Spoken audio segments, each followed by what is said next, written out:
You like it? I own quite a bit of real estate around the world, but this was the first place I ever called home. Country houses were the goal back then, so I know it's rather grand. I can't remember how much it cost, but realtors have been trying to get their hands on the land for decades because of whatever menial reason, the location or some such. In the 1800s, I converted it to a boarding house for some passive income while I was figuring out my new life. I had some distinguished guests like Michael Faraday, Charles Darwin, William Wilberforce, even Florence Nightingale. My life hasn't been dull, I'll give you that. Shh. There's only a few so bold to trespass. Yeah, someone else is here.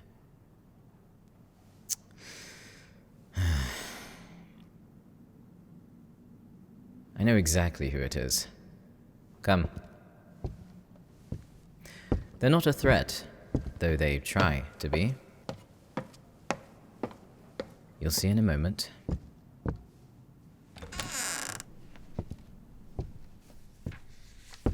Xanthus. Zanny. Don't call me that. Did I not tell you to contact me in advance if you were going to come here? I know it was on short notice, and I apologize. I was a little tied up in the US. You seem to be having that problem a lot. Who was it? You remember that hunting family I told you about? Ah, New Orleans. They caught up to me. And just let you go. They tried to do their worst, but I charmed them. If you didn't, I'd be surprised. You have a way with words. Yet they don't work on you. No. You're always welcome to try, though. Well, what about the guest you brought with you? No. They're off limits. This is Xanthus. He's not like me, but he's part of my kind of world. No, I'm not a vampire. I'm better than one. Keep telling yourself that. Who's the reason you're here? You. And I won't let you forget it. About a century ago, I stumbled upon an unorthodox family of hunters. I don't think I could call them hunters, but rather... Collectors. Yes. This family had something quite valuable, and I was told where I could find it. So I went to the location, but it was oddly protected with all types of repellents.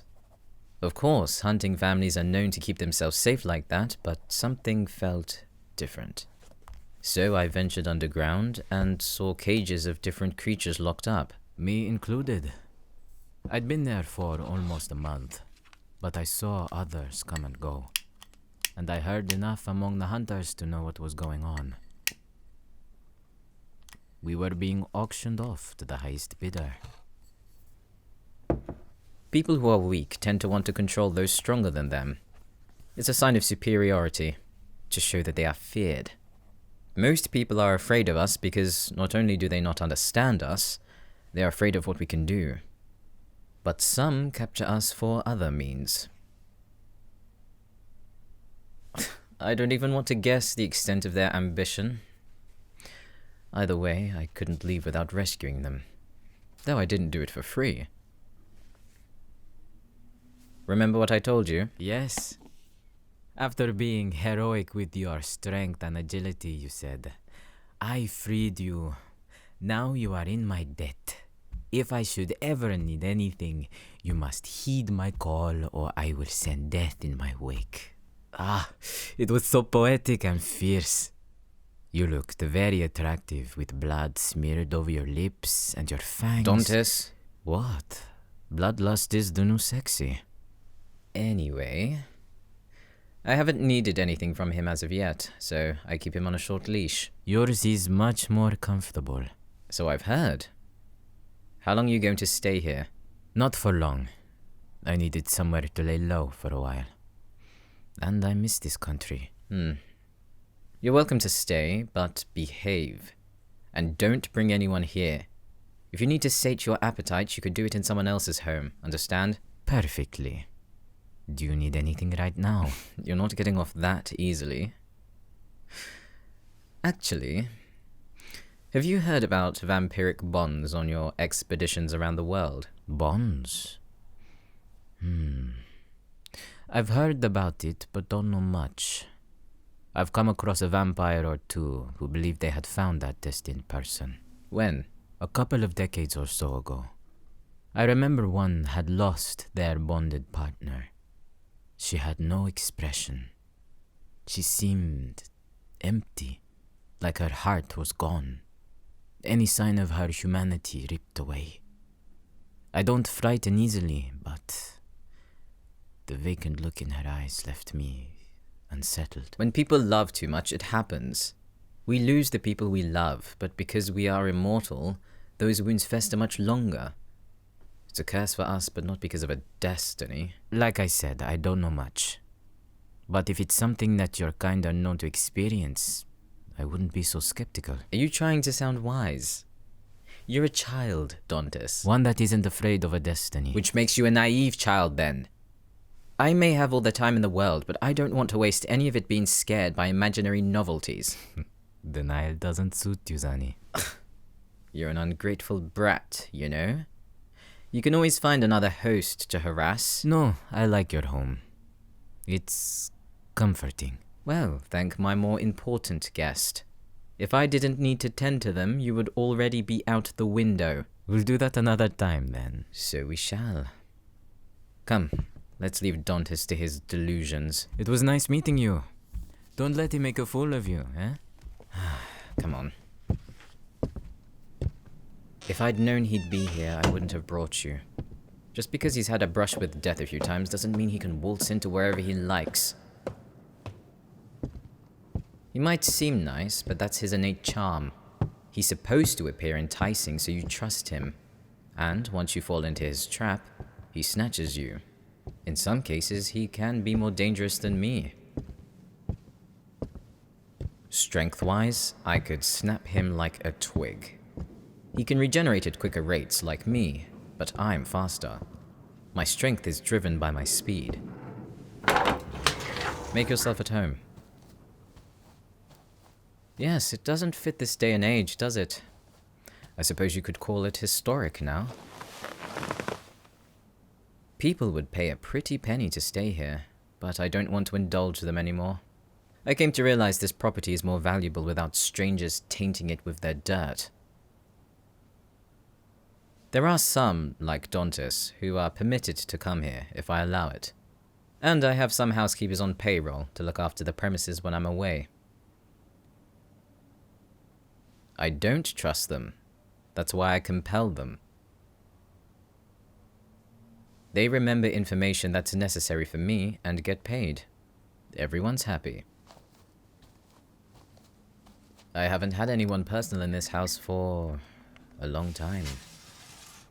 Speaking of, thank you for coming on such short notice. The Elder will be in town a couple of days from now, and as she accepted, I want things ready for her arrival. I don't know. I've only heard rumors about her. If memory serves me correctly, she's just shy of 2,500. Yes, that's why she's an elder. I'd look like a fragile fledgling to her. I'm exactly 400 years old. I know I said before I was almost 450, but when you live as long as I do, celebrating one year after another is tedious, so I count in 50s instead. Even so, she still has more than 2 millennia of knowledge over me. She must have experienced the bond herself, or at least known of several vampires who have. We really need to update our catalogue of information to the internet or something. There are people who are obsessed with our world. Paranormal investigators and whatnot. But before you and I met, would you read an article on vampiric bonding and think it's real? Exactly. What's the harm in it? I am a skeptic of it. It's not logical. The origins of vampires are sketchy at best. Even among the elders, one can only speculate. Maybe it was a natural evolution. Maybe it was witchcraft or it's some type of infection. Who knows? I just don't think that people are connected in the way bonding suggests. If it is, then countless ideologies are thrown into the air. Like, are we meant to have one partner our whole life? Do we have control over our own lives, or are some aspects predestined? And if they are, by who? What chooses this bond? Don't side with Xanthus, that lecherous creature. I don't blindly believe everything I'm told. And this, in a way, defies reality. I am not in denial. It's called gathering information, which is why I invited the Elder in the first place. If this bond proves to be real, then what implications would it have for my species as a whole? I've lived with the assumption that we are lone wolves, so to speak. We work well together, but when our kind are in one place for too long, it attracts unwanted attention because some don't clean up their own mess. We aren't compatible with humans in that regard. Humans are our meal. Animal blood does work, but it's not as potent. It doesn't give us access to our full strength. Don't ask about the logistics, I'm not sure how it works either. I've fed on vampires before. It used to be quite the taboo, actually. Even now, you're given a strange look if you mention it. We are not supposed to weaken each other. We siphon energy from weaker mortals. Because that's how it's been since the beginning. And vampire blood is like a drug. It gives us more strength than humans, but it is dangerously addictive. So much so that the feeder kills the vampire in a drunken frenzy. I know a couple that have been consumed by it. It destroyed them, and they fell into this odd depression. A lot of times their need becomes so aggressive that they attack any vampires around them. They can't be satiated. My experience wasn't as intense. I knew when to wean myself off of it, though it's easier said than done. How to describe it? Try to imagine the most delicious drink you've ever had in your life. Have you thought of one? Okay. Now imagine that taste becoming richer, lasting much longer, but you never feel like you've had enough. And the more you drink, the more it intensifies to a point where, if you stop, you'll never get to taste it again. I haven't come across anything like it. Even werewolves don't taste as good. Not like I'm surprised. Ah, the so-called animosity between vampires and werewolves. Where do I start? There are so many origin stories that even I don't know what it truly is. From what I know, since the beginning we've been natural enemies. My kind doesn't like the sunlight.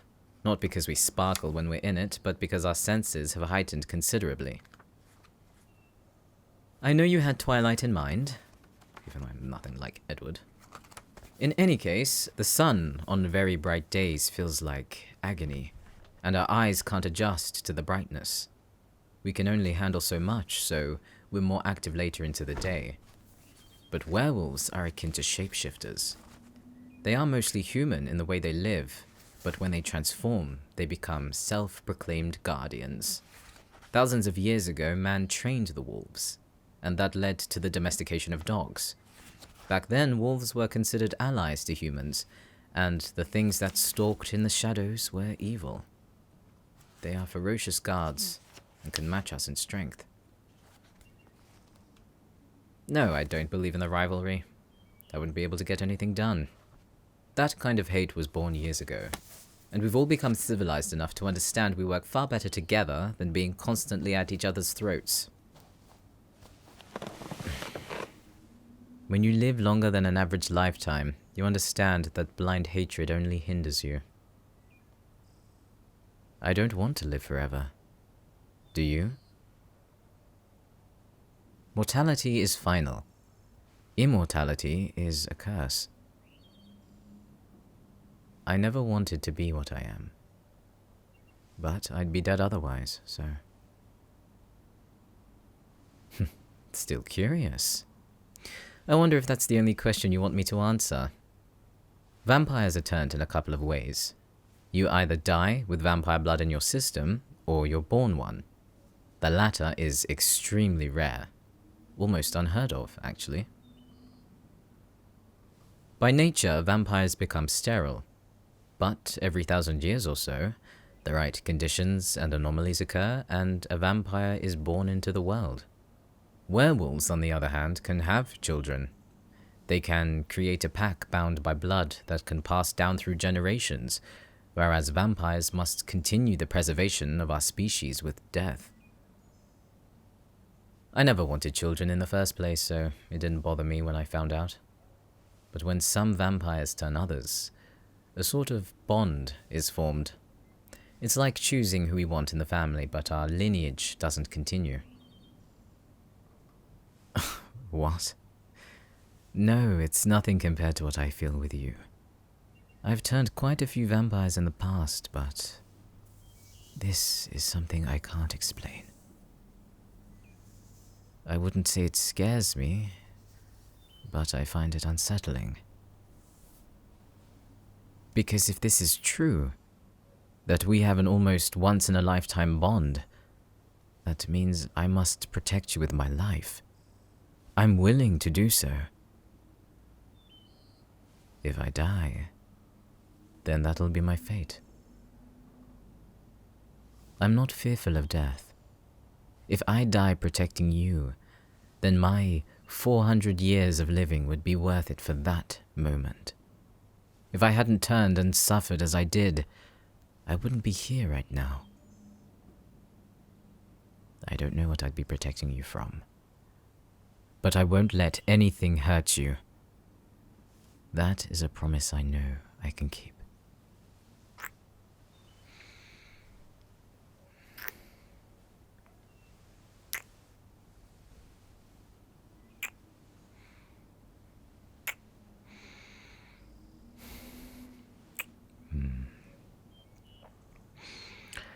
I would feed, but I feel like my guest will eavesdrop. Actually, I think he's been doing it this whole time. Well, if he teases me about it, he'll find his head missing soon enough. He knows I'm perfectly capable of it. If he threatened you, he'd be long gone by now. What can I say? I'm a man true to my word. Your co-worker? I told you not to worry about him anymore. True. If we are going to be spending a lot of time together, I suppose it's best you know. All I'll say is, don't be too surprised when you see the news. If they find him, that is. I'm careful. I've had enough time to hone my skills. I know how to dispose of people properly. I thought killing for you was already established by now. I'm not sure why you'd be surprised considering what I am and how long I've lived. You are worth it. My hands have been stained by blood since the 17th century, and nothing has given me more purpose than you have, as fleeting as our first encounter was. I have a feeling no one has truly been there to protect you in your life. No one who is willing to understand, to accept you in your entirety and be there when you need it the most.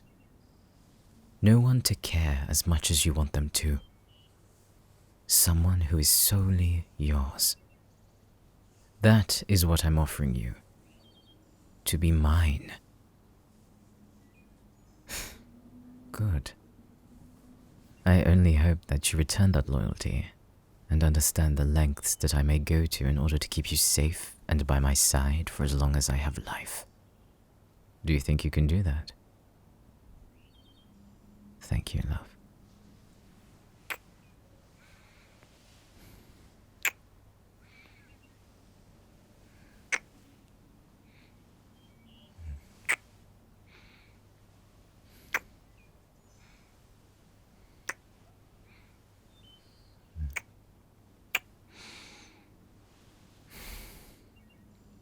Are you hungry? I can fix something up for you. I can get you a drink. Do you want water, something carbonated, or mango juice? Alright, I'll be a moment. I know I've said it before, but make yourself at home.